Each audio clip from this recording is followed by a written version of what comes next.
नमस्कार, आप देख रहे हैं खबरों की गंगोत्री। उत्तराखंड बीजेपी कार्यालय में प्रदेश कार्यकारिणी संगठन में चुनाव में मुख्यमंत्री पुष्कर सिंह धामी शामिल हुए।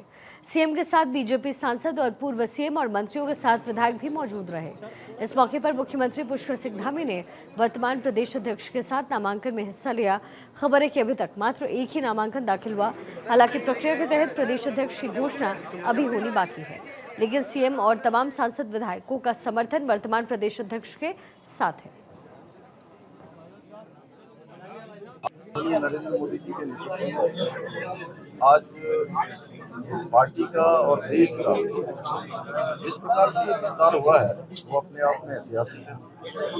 हमारी पार्टी लोकतंत्र के आधार पर चलने वाली पार्टी है और इसमें हमारे यहाँ पर संगठन का पर्व होता है और संगठन के पर्व में हमारे यहाँ बूथ समितियों से लेकर मंडल के अध्यक्ष, जिले के अध्यक्ष, उसके बाद प्रदेश का चुनाव होता है।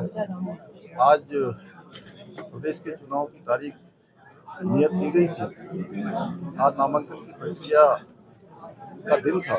देखिए, उनके अध्यक्ष बनने के बाद हमने सभी चुनावों में हमको विजयश्री मिली है। संगठन का हमारा विस्तार हुआ है और एक सामान्य कार्यकर्ता से लेकर उनका एक लंबा राजनीतिक सफर है और उसमें सभी को साथ में लेकर संगठन की गति देने में संगठन शिल्पी के रूप उनका बहुत बड़ा योगदान है और इसी नाते आज उनके नामांकन पत्र को हम सब लोगों, मैंने और हमारे सभी सांसद गणों ने, अजय टुमका जी भी, माननीय मंत्री जी भी यहाँ पर हैं, अन्य हमारे सांसद गण भी हैं, पार्टी के हमारे पूर्व मुख्यमंत्री गण हैं, सभी ने आज यहाँ पर नामांकन पत्र दाखिल किए हैं। उनकी जाँच हो और संभवतः कल रिजल्ट आएगा। वहीं उत्तराखंड में मौसम को देखते हुए ऋषिकेश में राज्य आपदा प्रबंधन की ओर से बाढ़ प्रबंधन के कार्यों को परखने के लिए मॉक ड्रिल किया गया। 2 व्यक्तियों के त्रिवेणी घाट में बाढ़ में फंसे होने की सूचना पर मॉक ड्रिल हुआ है, जिसमें लोकल प्रशासन के साथ एसडीआरएफ, जल पुलिस समेत चिकित्सा विभाग की तत्परता को परखा गया। देखिए, ये क्योंकि ऋषिकेश जो है वो खासतौर पे गंगा नदी के जल स्तर के कारण काफी संवेदनशील रहता है। तो आज ये आपदा का हमारा मॉक ड्रिल था, जिसमें सभी लाइन डिपार्टमेंट मौजूद रहे और इसमें बेसिकली गंगा नदी का जो जल स्तर बढ़ने के कारण जो परिस्थितियां उत्पन्न हो सकती हैं, लोग बह सकते हैं, डूब सकते हैं, या यहाँ पे सांप और मगरमच्छ इस तरह के जो जंगली जीव हैं वो भी आ सकते हैं। इन सब के दृष्टिगत एक बृहद सिनेरियो में सभी लाइन डिपार्टमेंट को साथ में लेते हुए यहाँ पे एक मॉक अभ्यास किया गया और जिसमें हमने करीब 8 लोगों का रेस्क्यू ऑपरेशन किया। 2 लोग जो घायल थे उनको पीएचसी भी पहुंचाया गया। आपदा प्रबंधन विभाग ने मॉक ड्रिल करी है, जिसमें ऋषिकेश के गंगा घाटों में बाढ़ की स्थिति को देखते हुए ये कार्य किया गया और इसमें लोगों को, घायलों को वो एम्बुलेंस से हॉस्पिटल भी भेजा गया, रेस्क्यू किया गया और वहीं वन विभाग की टीम के द्वारा जो जंगली जानवर गंगा में बहकर आए हैं उनको भी रेस्क्यू किया गया। ऋषिकेश से कृष्णा रावत डोभाल, भारत 24। उत्तराखंड में चल रही चारधाम यात्रा में आस्था का सैलाब उमड़ रहा है। बारिश के बीच भी हजारों श्रद्धालु चारधाम यात्रा में दर्शन कर रहे हैं। चारधाम यात्रा में उमड़ रही तीर्थयात्रियों की संख्या को देखते हुए पर्यटन मंत्री सतपाल महाराज का कहना है कि चारधाम में बड़ी संख्या में लोग दर्शन कर रहे हैं, लेकिन उन्होंने तीर्थयात्रियों से अपील किया कि मौसम को देखते हुए यात्रा करें। चारधाम और हेमकुंड यात्रा में 40 लाख से ज्यादा श्रद्धालुओं ने पंजीकरण करवाया है। जो श्रद्धालु लोग जा रहे हैं उनसे आग्रह किया है कि मौसम की जानकारी प्राप्त करने के बाद ही अपनी यात्रा प्रारंभ करें।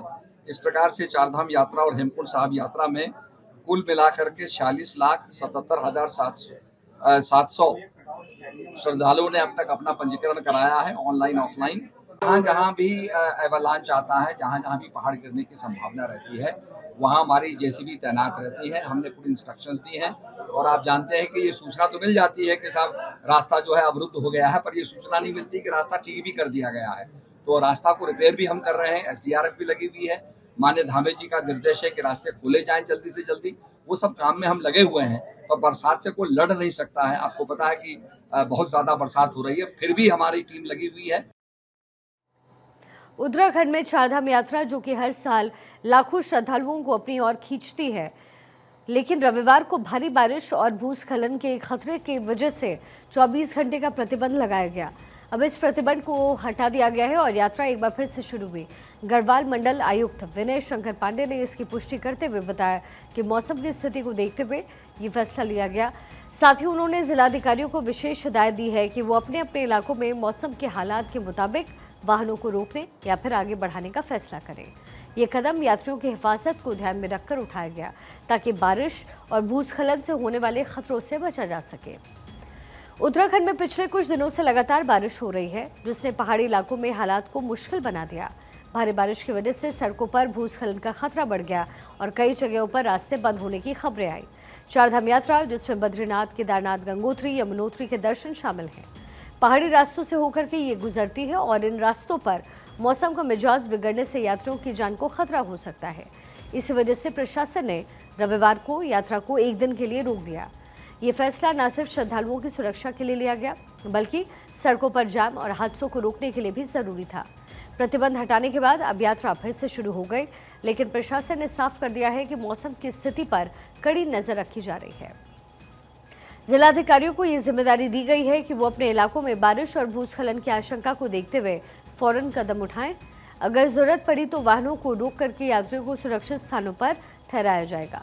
ये हिदायत उन रास्तों के लिए खासतौर पर है जहां पर भूस्खलन का खतरा ज्यादा है।